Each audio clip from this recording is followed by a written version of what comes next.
إن الحمد لله نحمده ونستعينه ونستغفره ونعوذ بالله من شرور أنفسنا ومن سيئات أعمالنا من يهده الله فلا مضل له ومن يضلل فلا هادي له أشهد أن لا إله إلا الله وحده لا شريك له وأشهد أن محمدا عبده ورسوله اللهم صل وسلم وبارك على نبينا وقرة أعيننا محمد صلى الله عليه وسلم وعلى آله وصحبه ومن تبعهم بإحسان إلى يوم الدين أما بعد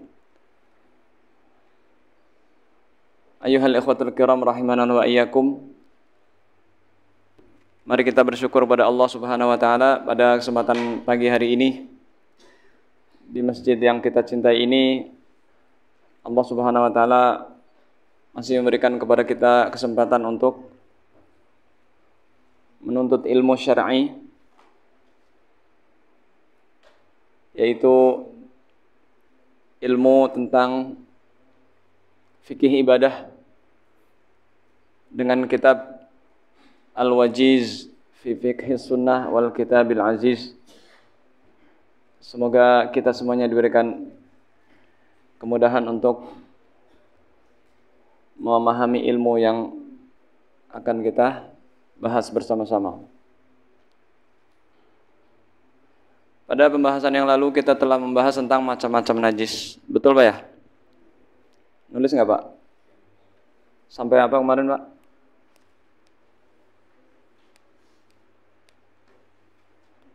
Al-asya an-najisah ya. Al-asya an-najisah. Benda-benda atau zat-zat yang najis. Kita ulang sejenak. Yang pertama apa Pak? Benda-benda atau zat yang najis. Kencing dan kotoran anak Adam. Baulul adami wa ghaitihi. Kencing manusia itu najis. Dalilnya adalah tentang hadis seorang Arab Badui yang masuk masjid, kencing di pojokan masjid. Masjidnya masih beralaskan pasir. Kemudian Arab Badui ini kencing dan Rasulullah sallallahu alaihi wasallam menyuruh sahabat ini atau Arab Badui ini untuk menyiram dengan seember air. Kenapa disiram? Karena najis.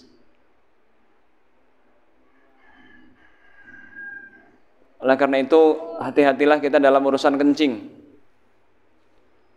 Karena penyebab azab kubur salah satunya adalah tidak bersih ketika buang atau ketika bersuci dari kencing. Rasulullah sallallahu alaihi wasallam pernah melewati dua kuburan. Kemudian beliau bersabda, "Inna hadzaini yu'adzaban." Sesungguhnya penghuni dua kubur ini sedang diazab.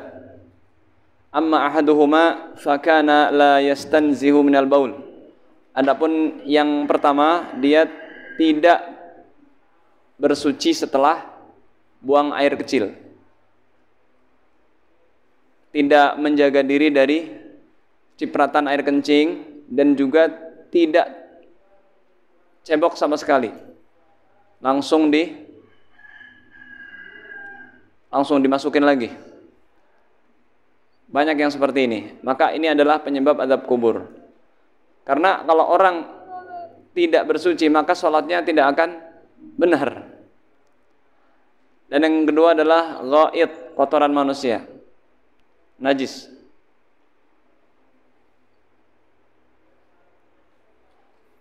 Maka berhati-hatilah dalam urusan najis, karena najis ini menghalangi kita dari diterimanya salat.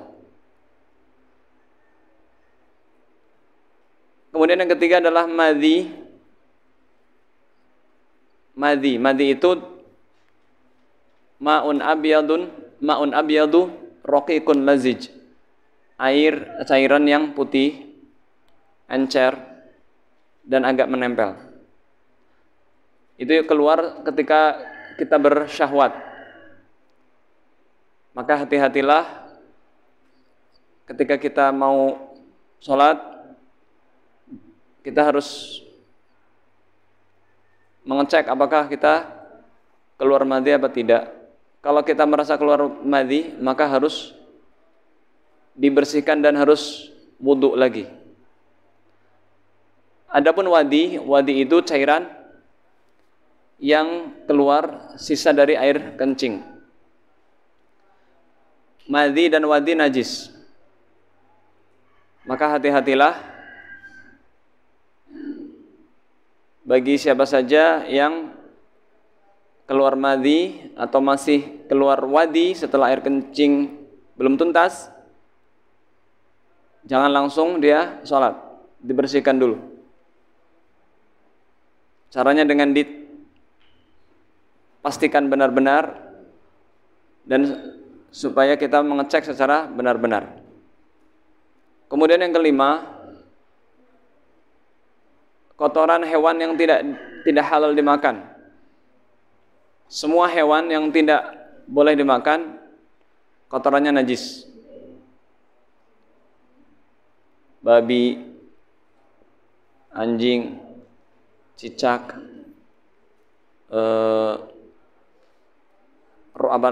musang, ular, tikus, apalagi tokek, kotoran-kotorannya, harimau, burung elang, kalajengking, kotoran-kotorannya ya, najis. Yang keenam, damul haid, darah haid. Darah haid najis. Dalilnya surat Al-Baqarah 222. Yas'alunaka 'anil mahid. Qul huwa adza fa'tazilun nisaa fil mahid. Mereka bertanya kepadamu tentang darah haid. Katakanlah darah haid itu kotor, maka jauhilah wanita ketika sedang haid. Artinya tidak boleh digauli.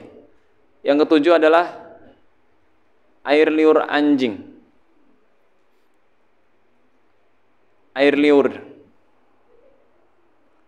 Jika seekor anjing menjilat ember atau baskom atau wadah yang berisi air, menjilat airnya, maka airnya harus dibuang dan bejananya harus dicuci. Karena najis dari air liur anjing ini sangat besar, sangat berat. Paling berat cara membersihkannya. Rasulullah sallallahu alaihi wasallam bersabda, "Tuhuru ina'i ahadikum idza walagha fihil kalbu an yaghsilahu sab'a marrat ulahunna biturab." Bersihnya wadah salah seorang dari kalian jika dijilat oleh anjing, maka dia mencucinya 7 kali. Yang pertama dengan tanah. Yang kedelapan, bangkai. Semua bangkai itu najis. Kecuali bangkai manusia, kecuali jenazah manusia. Itu tidak najis. Karena manusia itu suci. Berdasarkan hadis idza dubigha al-ihabu faqad tahur. Jika kulit binatang yang bangkai disamak, maka telah suci. Ada bangkai yang suci, ada bangkai yang halal. Satu bangkai ikan dan bangkai belalang. Ikan, semua yang hidup di air namanya ikan. Walaupun kita menamakannya singa laut, kuda laut, anjing laut, ular laut, atau apalah, maka itu adalah ikan, boleh kita makan. Ikan hiu, ikan pari silahkan dimakan, halal. Ikan paus silahkan, tidak usah disembelih. Karena namanya bangkainya saja halal, berarti nggak usah disembelih. Berdasarkan hadis Uhillat lana maitatani wa daman. Dihalalkan bagi kita 2 bangkai dan 2 darah. Yaitu bangkai ikan dan bangkai belalang. Tapi ingat, kalau bangkainya sudah lama, sudah bau ya jangan. Wa ammad damani fal kabidu wat tihal. Adapun 2 darah adalah hati dan limpa. Kabid, hati. Hati ampela gitu kan, tihal. Hati itu kan aslinya darah. Dan limpa. Ya, itu boleh kita makan. Adapun darah yang dibekukan di pasar, namanya apa, Pak? Marus, itu haram. Karena itu adalah darah sapi atau kambing yang dibekukan ya, atau dijadikan makanan. Ini yang membuatnya terlaknat, yang menjualnya terlaknat, yang memakannya apalagi terlaknat. Tapi laris Pak ya. Karena apa? Enak Pak.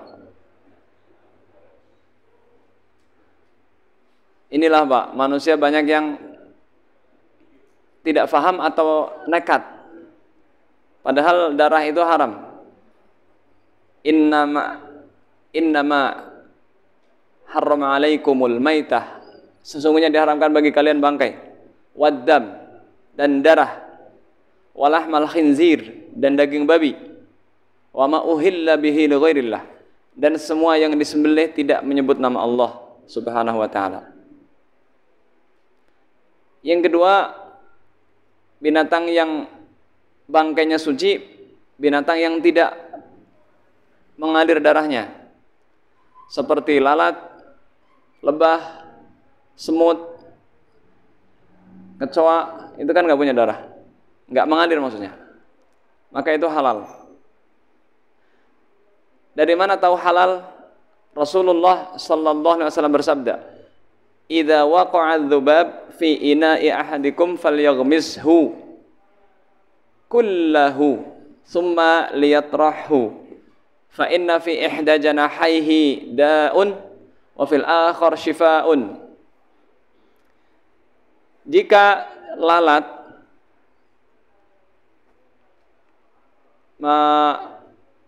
jatuh ke salah satu atau ke salah satu dari air kalian atau ke bejana kalian, ke sini misalkan ada lalat masuk, maka tenggelamkanlah semua tubuhnya. Dicemplungin semuanya, Pak. Jangan langsung dibuang, cemplungin dulu. Karena di salah satu sayapnya lalat ada racun, dan yang di satunya ada penawarnya. Habis itu Bapak minum silahkan. Nggak diminum ya boleh, tapi suci airnya. Berarti lalat bangkainya suci. Karena kalau dicemplungin lalat mati nggak Pak? Jadi bangkai kan. Dia waktu masih di permukaan air masih gerak-gerak atau sudah mati. Kita suruh nyemplungin sekalian. Kalau najis, kenapa Rasulullah menyuruh untuk menenggelamkan? Berarti lalat itu bangkainya suci karena nggak ada darah. Ketiga, bagian binatang yang tidak najis, tulang bangkai, tulang sapi, tulang bangkai, tanduknya, kukunya, bulunya, rambutnya, semuanya suci. Karena berdasarkan keumuman kaidah bahwa al-aslu fil asya'i at-taharah, asal segala sesuatu itu suci. Jadi kalau ada tanduk binatang yang mati, nggak apa-apa diambil tanduknya, nggak apa diambil kulitnya, asal disamak dulu. Nggak apa diambil kukunya, nggak apa-apa diambil bulunya untuk baju atau untuk jaket. Karena suci Pak. bulunya suci. Karena dulu para ulama itu ada yang memanfaatkan tulang-tulang dari binatang untuk menyisir dan untuk dimanfaatkan. Berkata Imam Muhammad, la ba'sa birishil maitah. Tidak masalah kita menggunakan bulu bangkai.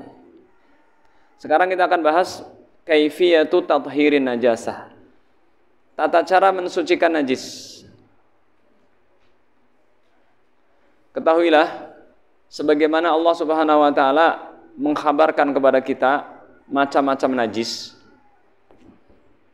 maka Allah Subhanahu wa taala juga memberitahu kepada kita tata cara mensucikannya. Yang wajib bagi kita adalah mengikutinya dan melaksanakan apa-apa yang Allah Subhanahu wa taala dan Rasul-Nya perintahkan agar kita mensucikan benda yang najis itu atau benda yang terkena najis itu sampai tidak tersisa dari warnanya, baunya dan rasanya, maka itulah barometer atau standar sesuatu itu sudah suci. Dan nanti akan berkaitan dengan mengguyur, menggosok, membilas, mencuci, mengerik, ya, atau sekedar kita menggosok-gosokkan ke tanah, atau sekedar ibu-ibu berjalan, ya, nyerek tanah istilahnya, ya, nyeret tanah, bajunya panjang, kena najis. Cukup ibu-ibu berjalan di tanah yang kering, jangan di tanah yang basah, maka itu sudah mensucikan. Pada asalnya yang menjadi alat untuk bersuci adalah air dan tanah. Air. Allah Subhanahu wa taala berfirman, wa yunazzilu 'alaikum minas sama'i ma'an tahura, dan kami telah menurunkan dari langit air untuk mensucikan. Allah Ta'ala juga berfirman, wa nazzalna minas sama'i ma'an mubaraka, dan kami telah menurunkan air dari langit yang suci dan mensucikan dan penuh berkah. Dan Rasulullah sallallahu alaihi wasallam juga bersabda, khalaqallahul ma'a tahura. Allah Subhanahu wa taala menciptakan air sebagai alat untuk bersuci. Tidak boleh kita menggunakan alat lain, menggunakan selain air kecuali ada dalil. Kalau tidak ada dalil, maka tidak boleh. Contoh, ada orang barat kalau buang air itu nggak mau pakai air. Kalau dia buang air kecil atau buang air besar, ceboknya nggak mau pakai air, pakai tisu. Nah, ini nggak boleh, harus pakai air dulu, kecuali nggak ada air, baru boleh pakai tisu, pakai batu, atau pakai kain. Tidak boleh kita berpindah dari asal ke cabang, kecuali kita dalam keadaan sakit, nggak boleh kena air misalkan. Karena masalah bersuci, masalah tauqifiyah. Tauqifiyah itu harus dengan dalil. Satu, bagaimana cara mensucikan kulit bangkai? Kulit bangkai, tadi bangkai yang halal dimakan ya. Misalkan bangkai sapi, bangkai kambing misalkan, bangkai kerbau, bangkai kijang, bangkai jerapah. Maka cara mensucikannya, cara mensucikan kulitnya adalah kulitnya ya. Kalau dagingnya tetap haram. Ayyuma ihabin dubigha faqad tahura. Kulit mana saja, kulit bangkai mana saja jika disamak maka telah suci. Disamak itu artinya dipisahkan antara kulit dengan daging dengan air atau dengan daun yang memang difungsikan untuk menyamak sampai tidak ada daging yang menempel di kulit itu. Karena ini sesuatu yang diizinkan oleh Allah Subhanahu wa taala dan Rasul-Nya. Boleh kita memanfaatkan kulit bangkai untuk disamak, untuk dimanfaatkan sesuai dengan kebutuhannya. 2. Tathhirul ina idza walagha fihil kalbu. Mensucikan bejana atau baskom atau ember yang dijilat anjing. Caranya adalah tadi sudah dibahas. Rasulullah sallallahu alaihi wasallam bersabda, "Tuhuru ina'i ahadikum idza walagha fihil kalbu an yaghsilahu sab'a marratin ulahunna bit-turabi." Dari Abu Hurairah, beliau radhiyallahu anhu berkata bahwa Rasulullah sallallahu alaihi wasallam bersabda, sucinya bejana salah seorang dari kalian jika dijilati oleh anjing adalah dengan cara mencucinya 7 kali, dan yang pertama dengan tanah.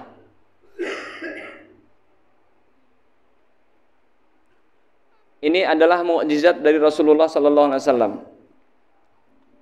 Dari mana Rasulullah tahu sallallahu alaihi wasallam bahwa tanah itu bisa menangkal bakteri-bakteri yang ada pada jilatan anjing? Ini menandakan bahwa Rasulullah sallallahu alaihi wasallam itu tidak berkata dengan hawa nafsunya, tetapi dengan wahyu dari Allah Subhanahu wa taala. Wa ma yantiqu 'anil hawa in huwa illa wahyu yuha.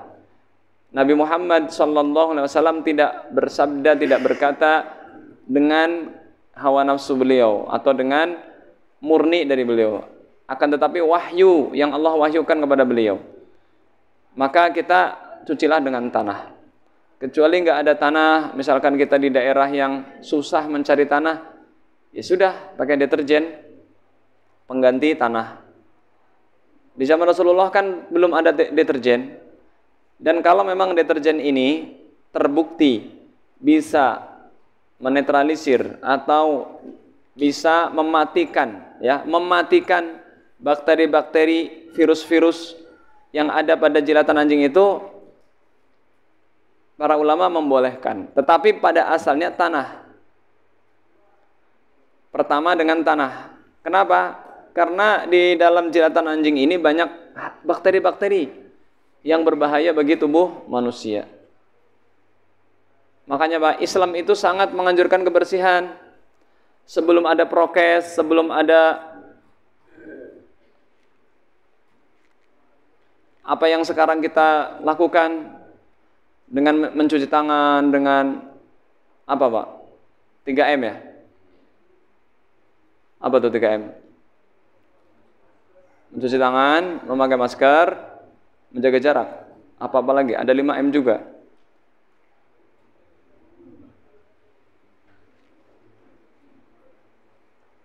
Kita cuci tangan, Pak. Jangankan cuci tangan, kita setiap hadas itu kan disuruh wudu, kemudian salat sunnah wudu. Bagaimana, Pak? Islam itu sangat menjaga kebersihan. Tapi sayang, manusia lebih taat dengan prokes manusia daripada dengan aturan dari Allah dan Rasul-Nya. Contohnya ini, ya. Mana ada aturan seketat ini? Ketika ada ember dijilat anjing, kita harus mencucinya 7 kali. Yang pertama dengan tanah. Maka Islam sangat menjaga kebersihan. Islam sangat menjaga hal-hal yang bisa membahayakan kita itu harus dicegah. Ya termasuk sekarang ada virus A, B, C. Ya kita harus menjaga diri aja. Dan jangan terlalu panik, tetap mentaati aturan pemerintah. Tetapi kalau memang kita sehat dan kita sudah menjaga prokes, prosedur kesehatan, Ya tetap sholat, tetap jangan jaga jarak. Yang aneh sholat jaga jarak, tapi di pabrik nggak jaga jarak, di pasar nggak jaga jarak. Kenapa seolah-olah masjid jadi sarang penyakit? Masjid jadi sarang virus Omikron. Jadi tetap Pak, kembali ke hukum asal. Kalau kita sehat, Allah Subhanahu wa taala menyuruh kita salat di masjid. Rasulullah sallallahu alaihi wasallam menyuruh kita rapat. Sawu sufufakum, sawu. Sawu itu artinya ratakan, luruskan. Wahaddu bainal manakib. Pundak nempel dengan pundak. Syaddul khala, tutup celah-celah. Itu hukumnya, Pak. Jangan malah kita terlalu takut di masjid jaga jarak, tapi di pasar nggak jaga jarak, atau kita seolah-olah curiga sama teman, kamu bawa virus ya, jangan deket-deket gitu, jaga jarak gitu, semeter. Padahal sebelum kita sholat itu sudah wudhu, sudah menyela-nyela jari, sudah kumur-kumur, sudah berwudhu dengan syar'i. Dan kita tuh lebih percaya dengan yang zahir, tapi tidak percaya dengan perlindungan doa-doa yang Allah Subhanahu wa taala dan Rasulnya ajarkan. Coba ingin dijaga hari itu dari segala macam yang membahayakan. Apa doanya? Zikir pagi. Bismillahilladzi la yadurru ma'asmihi syai'un fil ardi wala fis sama' wa huwas samiul alim. Khalid bin Walid ketika sudah membaca doa itu, beliau minum racun, Pak. Enggak kena apa-apa. Itu Khalid bin Walid. Imannya sangat kuat. Karena sangat yakin. Bismillahilladzi la yadurru ma'asmihi syai'un fil ardi wala fis sama' wa huwas samiul alim. Dengan menyebut nama Allah yang tidak membahayakan bersamanya, ya, apa yang ada di langit dan apa yang di bumi. Belum lagi doa yang lain. Belum lagi ada ruqyah-ruqyah syar'i. Barang siapa keluar dari rumahnya membaca doa apa? Bismillahi tawakkaltu 'alallah la haula wala quwata illa billah. Dijaga dari segala macam yang membahayakan. Tapi aneh gitu. Kita prokes tapi doa nggak pernah. Bersandarnya ke obat, bersandarnya ke vaksin, bersandarnya ke anti ini swab ini swab ini. Itu ikhtiar duniawi silahkan, Pak. Tapi jangan sampai kita melupakan ikhtiar agama. Doa. Ya, yang ketiga, mensucikan baju jika terkena darah haid. Caranya adalah digosok atau dikucek sambil disiram air.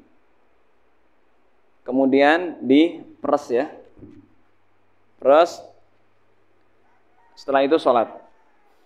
Berdasarkan hadis Asma binti Abi Bakar, beliau berkata bahwa ada seseorang wanita datang kepada Rasulullah sallallahu alaihi wasallam. Ihdana yusibu thawbaha min damil haidhah. Kaifa tasna'? Ya Rasulullah, salah seorang dari kita bajunya terkena darah haid. Apa yang kita lakukan? Rasulullah sallallahu alaihi wasallam bersabda, kamu gosok sambil disiram air, kemudian kamu ucek-ucek dan bilas. Lalu jemur. Walaupun bekasnya masih ada, tidak masalah. Nah, sekarang sudah ada deterjen. Di zaman Rasulullah, wallahu alam ya, pakai daun-daunan atau pakai alat untuk menghilangkan bau amisnya. Dan juga berdasarkan hadis Haulah binti Yasar, beliau berkata, ya Rasulullah, laisa li illa thawbun wahid. Ya Rasulullah sallallahu alaihi wasallam, aku hanya memiliki satu baju dan aku haid dengan memakai baju itu terkena. Artinya para sahabat di zaman para sahabat itu kan belum ada namanya pembalut, kain juga terbatas, dan mereka juga kehidupannya sangat sederhana, bajunya cuma satu, tapi tetap semangat untuk bertanya masalah agama. Kemudian Rasulullah SAW bersabda, "Fa'idha tahirti faghsili mawdi'ad dam summa sholli fihi." Ya, kalau kamu sudah suci, cucilah bagian yang terkena darah itu, kemudian kamu sholat dengannya. Ya, jadi kalau bajunya cuma satu, ya nggak masalah, dipakai aja. Kalau pas mau sholat, dicuci bagian yang kena darah itu atau semuanya untuk menghilangkan bau, menghilangkan zat darahnya, dan menghilangkan warna aslinya. Jadi intinya warnanya sudah hilang, baunya sudah hilang, dan zat dari darahnya itu sudah tidak menempel. Adapun kalau masih membekas, kata Rasulullah sallallahu alaihi wasallam, yakfikal ma'u. Enggak apa-apa, cukup kamu pakai air. Apalagi sekarang kita menghilangkan bekas-bekas noda coklat aja susah kan? Ini darah. Menghilangkan bekas noda darah itu mungkin agak sulit. Dan Islam itu mudah, asalkan zatnya sudah tidak menempel di baju, warnanya juga sudah berubah, dan darahnya sudah larut, ya larut terbuang bersama air, tidak masalah bekasnya, bekas nodanya tidak masalah. Tapi kalau sekarang kan sudah banyak ya, deterjen atau cairan-cairan yang bisa menghilangkan noda. Apalagi iklannya luar biasa ya. Kadang cuma direndam 10 menit aja katanya hilang. Gak tahu benar apa enggak. 4. Tadhiru dhaili thawbil mar'ah. Mensucikan ekor atau baju wanita yang menyeret ke tanah. Dulu ibu-ibu, baju wanita itu sejengkal lebih turun dari mata kakinya, menutupi kaki, bukan di atas mata kaki. Kalau baju wanita itu bukan di atas mata kaki, tapi melebihi mata kaki, bahkan menutupi kaki. Karena di zaman dahulu nggak pakai kaos kaki.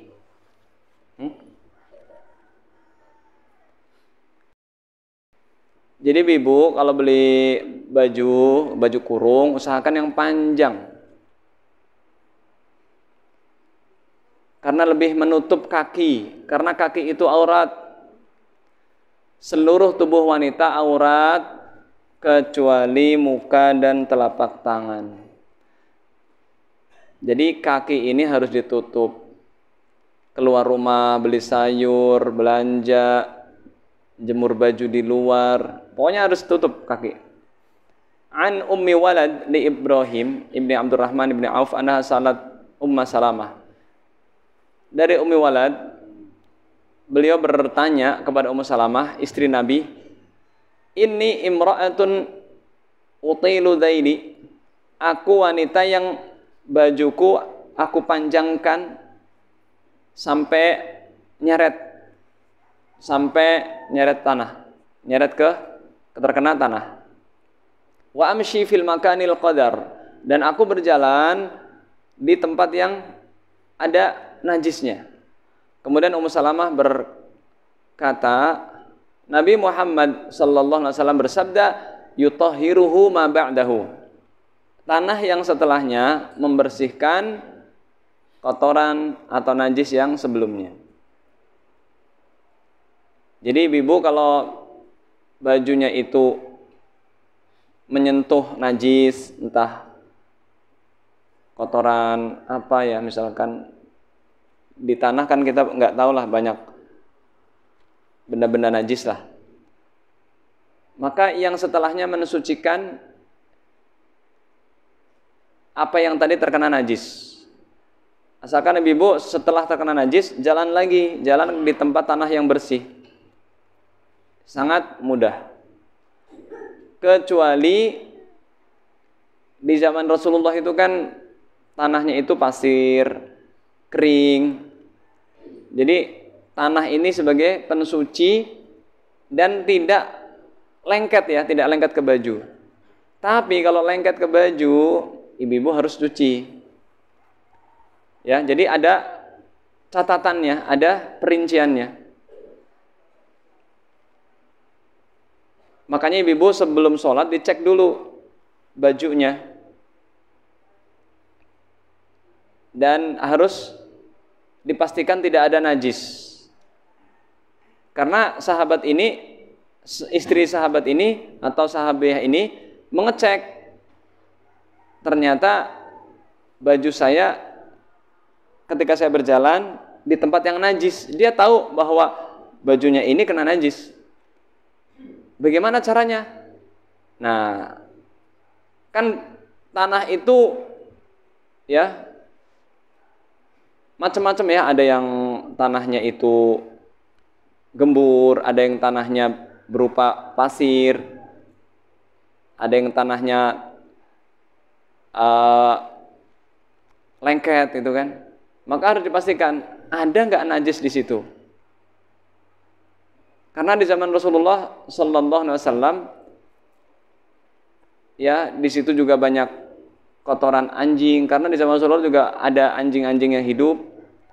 Nah, kotorannya kan najis. Kemudian kencing-kencing mungkin, karena di zaman Rasulullah kan belum ada WC lah ya, belum ada ruangan WC khusus. Kalau mau buang air, mereka hanya menjauh dan ke tempat yang agak turun. Nah, kadang-kadang sahabiah ini ketika mungkin buang hajat ke tempat-tempat yang terkena najis. Akhirnya karena tempat yang terkena najis ini tempatnya agak jauh, maka ketika dia berjalan lagi ke rumahnya atau ke tempat lain, dia akan melalui jalanan yang suci. Nah, jalanan yang suci itu, tanah-tanah yang suci itu membersihkan baju yang tadi terkena najis di tempat yang ada najisnya itu. Beda dengan di Indonesia. Kalau di Indonesia kan tanahnya sering hujan, akhirnya kan basah, lengket. Kalau kita yakin tadi kena najis, misalkan kencing anak kecil atau kotoran, atau ada kotoran kucing atau kotoran tikus, baju kita kena, ibu kalau memang ada tanah yang kering, ya ibu jalan di tanah yang kering itu yang ada debu-debunya sampai yakin tidak ada yang menempel di baju yang menyeret. Tapi kalau ibu khawatir, ya sudahlah, baju saya nggak nyeret, saya kan pakai sendal. Baju saya yang penting tidak sampai terlihat kaki saya. Hati-hati ibu, jangan sampai kakinya terlihat. Kalau memang kita merasa repot kalau kakinya bajunya nyeret, ya sudah, tinggiin sedikit, tetapi tidak sampai terlihat kakinya. Kalau masih terlihat, maka harus pakai kaos kaki. Ini masalah cara mensucikan baju wanita yang menyeret ke tanah. Kelima, cara mensucikan baju jika terkena kencing anak kecil yang masih menyusui.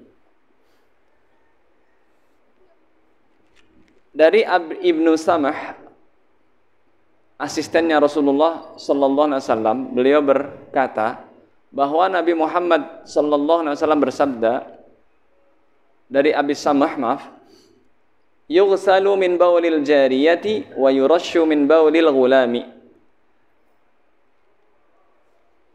Dicuci dari air kencing bayi wanita bayi wanita yang masih menyusui itu langsung dicuci. Sama seperti mencuci dari terkena kencing wanita dewasa, orang dewasa. Jadi ibu kalau gendong bayi wanita, walaupun masih menyusui, lupa nggak memakai pampers, kemudian kencingnya mengenai baju, maka bajunya najis, harus dicuci. Itu kalau bayi wanita. Kalau bayinya laki-laki hanya menyusui, belum makan bubur, hanya susu saja, hanya ASI saja, belum minum susu formula, susu ini, susu itu, hanya ASI dari ibunya, maka cukup dipercikin air saja. Kok bisa beda begitu? Iya. Kenapa ibu-ibu? Karena dulu para sahabat itu suka bawa anak laki-laki kemana-mana, tapi nggak suka bawa anak perempuan. Jadi kalau anak laki-laki dibawa kemana-mana, karena orang Arab itu bangganya dengan anak laki-laki. Anak perempuan mereka nggak senang, karena tidak bisa berperang, tidak bisa membela kaumnya.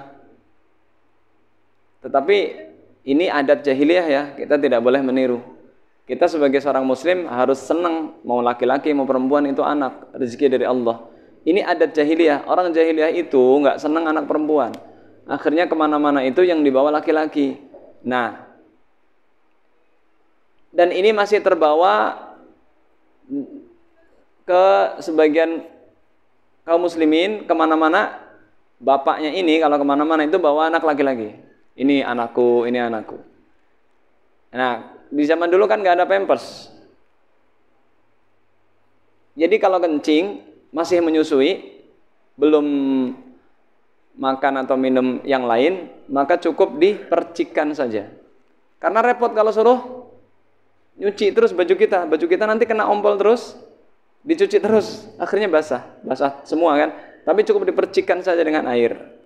Tapi kalau anak perempuan dan anak laki-laki itu kan wallahu alam ya, arah kencingnya kan searah, terus mungkin nggak terlalu banyak lahir kencingnya. Kalau perempuan kan ya begitulah ya, banyak atau nyebar kemana-mana. Nah akhirnya harus dicuci. Yang keenam, tathhirus thawbi minal madhi, mensucikan baju dari madhi.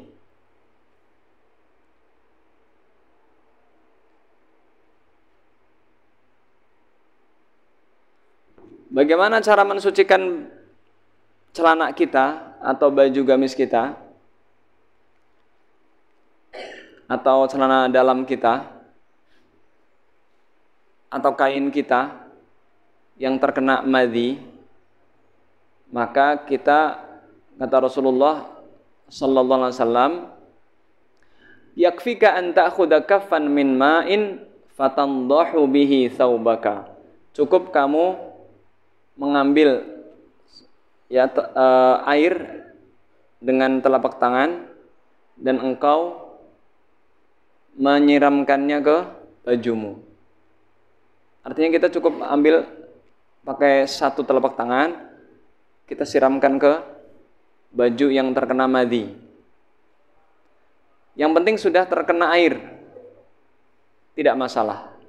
Nah setelah itu kita harus wudu. Kalau kita keluar madhi, kalau mau sholat harus wudu, tidak perlu mandi. Ketujuh, membersihkan bagian bawah sandal. Dulu para sahabat dan Rasulullah sallallahu alaihi wasallam itu kalau sholat pakai sendal, karena masjidnya dari tanah, beralaskan tanah. Jadi mereka tidak mencopot sendal. Dan terkadang tidak pakai sajadah. Jadi sujudnya itu ya di tanah. Inilah kesederhanaan Rasulullah sallallahu alaihi wasallam. Jadi sujudnya di tanah, sholatnya juga pakai sendal. Tapi sendalnya beda dengan kita kan. Sendal beliau itu dari kulit yang ada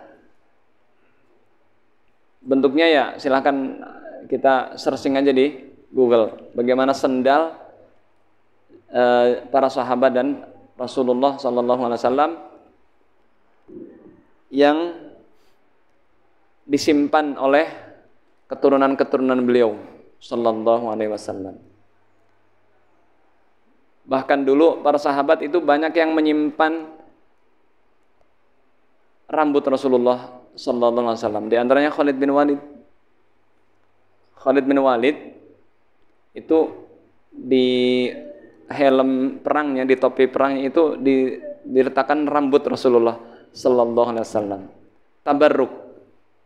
Karena kita boleh tabarruk dengan fisik Rasulullah sallallahu alaihi wasallam. Dengan bahkan ada yang minum air kencingnya, bahkan ada yang menjadikan minyak wanginya keringatnya sebagai minyak wangi. Bahkan ada yang bekas wudunya itu direbutin para sahabat.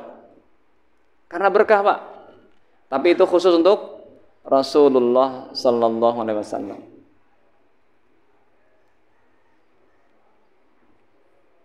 Karena Rasulullah sallallahu alaihi wasallam itu suci badannya, suci hatinya, dan suci seluruh tubuhnya. Dan Rasulullah sallallahu alaihi wasallam itu beda dengan manusia lain.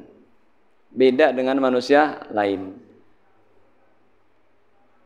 Yang pertama, beliau itu mata beliau itu terpejam, tapi hati beliau enggak tidur. Jadi apapun yang terjadi beliau sadar, walaupun mata beliau terpejam. Kedua, beliau bisa melihat dari punggung. Jadi kalau imam kan nggak bisa ngelihat belakang. Rasulullah bisa. Sawu sufufakum, rapatkan shaf kalian. Fa inni arakum min wara'i dhuhri. Aku bisa melihat kalian dari belakang punggungku. Kalau kita kan nggak bisa. Yang ketiga, kelebihan Rasulullah sallallahu alaihi wasallam tidak punya bayangan. Rasulullah tidak punya bayangan. Karena apa? Selalu dinaungi dari atas. Bagaimana bisa ada bayangan? Kemana-mana berjalan dinaungi dari atas. Yang keempat, beliau diberikan istri lebih dari 4. Ini khusus beliau. Istrinya 11. Kita nggak boleh. Dan beliau sallallahu alaihi wasallam air kencingnya suci. Kita kan najis. Keringat beliau lebih wangi dari minyak kasturi. Dan kita boleh bertabarruk dengan fisik beliau sallallahu alaihi wasallam. Kita cium fisik Rasulullah sallallahu alaihi wasallam. Rambutnya boleh kita simpan karena itu Rasulullah sallallahu alaihi wasallam. Sampai-sampai para sahabat itu yaitu tadi sampai dorong-dorongan. Kalau Rasulullah wudu itu dorong-dorongan, mau ngambil sisa wudu untuk minum, untuk mandi, untuk supaya badannya itu bersih. Jadi banyaklah kekhususan yang hanya dimiliki oleh Nabi kita Muhammad sallallahu alaihi wasallam. Tapi jangan berlebihan juga. Salawat. Ya Rabbi. Dulu para sahabat sholatnya pakai sendal karena masjidnya masih alami tanah. Kata Rasulullah sallallahu alaihi wasallam, "Idza jaa ahadukum al-masjida falyuqallib na'laihi wal yandur fihima." Jika salah seorang datang ke masjid, lihatlah di bawah sandalnya. Kalau ada najis, gosok-gosokkanlah ke tanah, kemudian salatlah dengan sendal itu.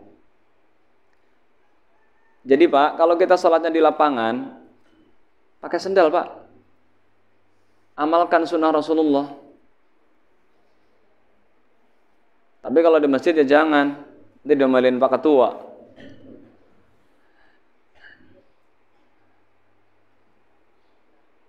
Walaupun sendalnya bersih, nggak boleh, Pak. Karena kan sudah disediakan sajadah empuk. Kalau kita pakai sendal, itu justru malah bertentangan dengan peraturan-peraturan DKM dan karena tidak pada tempatnya. Maksud sholat pakai sendal ini kalau sholatnya di tanah lapang atau masjidnya masih tanah belum diplester, silahkan sholat pakai sendal. Kita ada dalil, Pak, nih dalilnya nih Rasulullah sholat pakai sendal, tapi iya masjidnya masih dari tanah. Tapi kalau masjidnya sudah karpet begini ya jangan pakai sendal. Walaupun sendalnya mahal harga 1 M misalkan, tetap nggak boleh.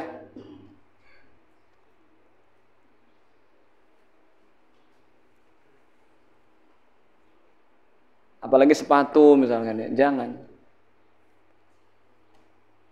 Nah, kenapa Pak boleh pakai sendal?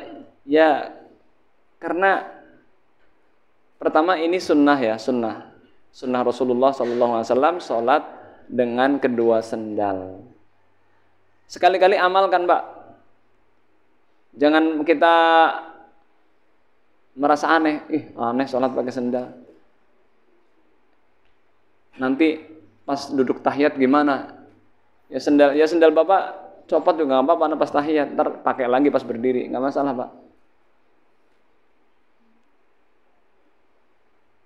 Kedelapan, tathhirul ardi, mensucikan tanah yang terkena najis, yaitu dengan cara diguyur dengan air secukupnya.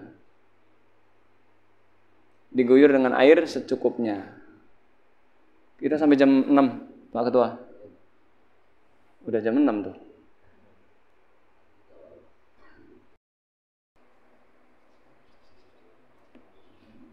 Yang pertama apa tadi? Yang pertama apa? Kulit ya? Jildul maitah.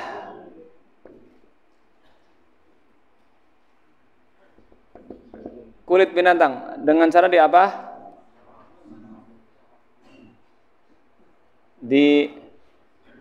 Dibel. Samak. Yang kedua apa? Bejana.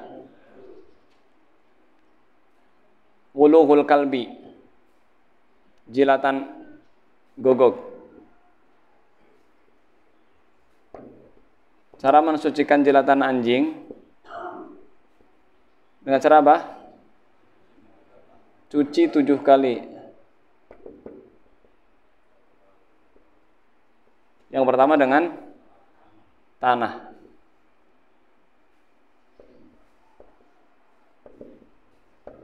Yang ketiga apa?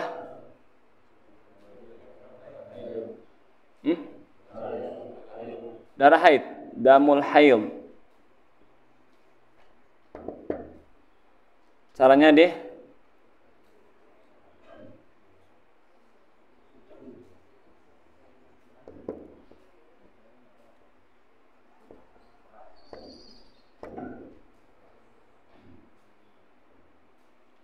digosok, dikucek dengan air.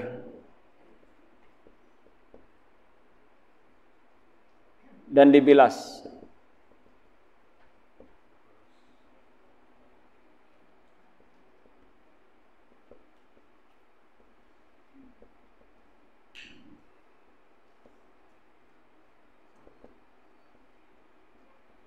Yang keempat apa?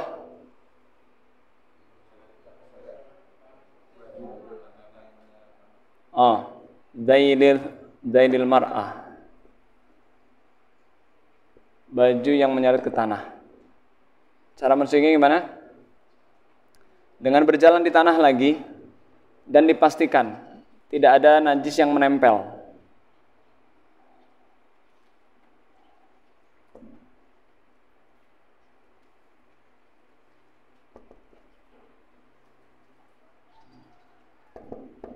tanah yang setelahnya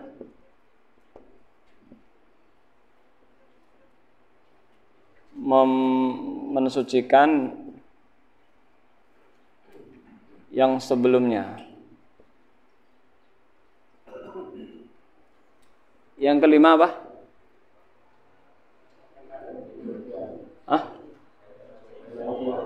Bayi.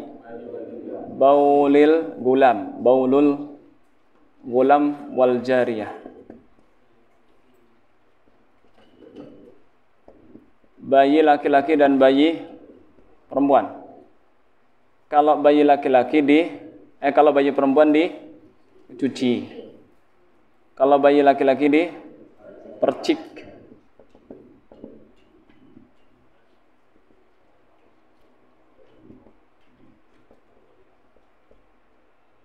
Ini yang masih minum ASI saja ya. Kalau yang sudah minum susu formula semuanya sama harus dicuci.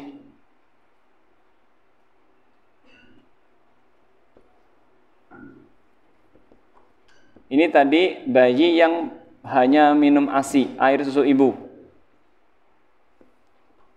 Terus apa lagi?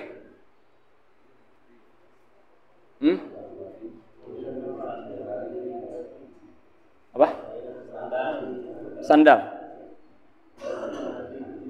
Oh, madi ya? Madi dan wadi kan? Dengan cara dicuci dengan segenggam air. Cukup disiram atau diguyur dengan segenggam air.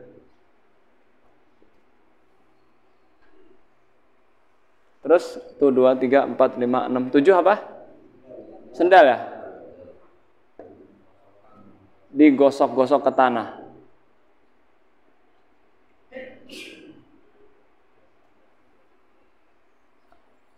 Tanah ya? Disiram air secukupnya.